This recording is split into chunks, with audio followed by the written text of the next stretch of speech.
पुण्यात 3 दिवसांपासून passport portal बंद, नागरिकांची गैरसोय. तर नाशिकमध्ये 6 दिवसात 4 वेळा सर्व्हर डाऊन. सर्व अर्जदारांना 10 दिवसांनंतर पुन्हा नव्यानं अपॉइंटमेंट घ्यावी लागणार.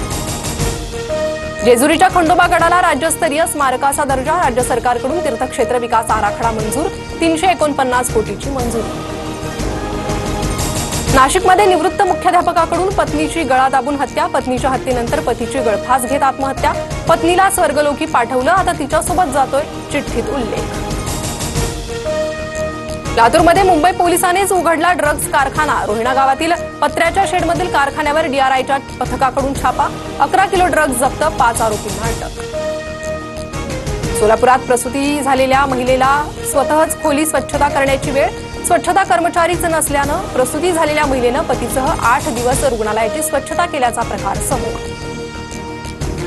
मुंबईकरांना उकाड्यातून दिलासा मिळणार, तापमानात आजपासून घट होण्याचा हवामान विभागाचा अंदाज. तर नांदेड, लातूर, धाराशिवमध्ये हलक्या ते मध्यम स्वरूपाच्या पावसाचा अंदाज. पश्चिम रेल्वेवर शुक्रवारी शनिवारी मेगा ब्लॉक, 334 लोकल सेवा रद्द, माहीम ते बांद्रा स्थानकांदरम्यान पुलाचा गर्डर बसवण्यात येणार.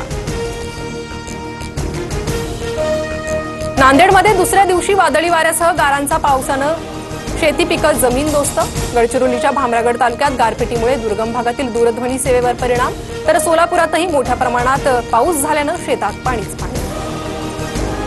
आयपीएलमध्ये गुजरातचा राजस्थानवर 58 धावांनी दणदणीत विजय, साई सुदर्शनची दमदार खेळी, प्रसिद्ध कृष्णाची भेदक गोलंदाजी. 8 अंकांसह गुजरात पॉइंट्स टेबलवर अव्वल स्थानी.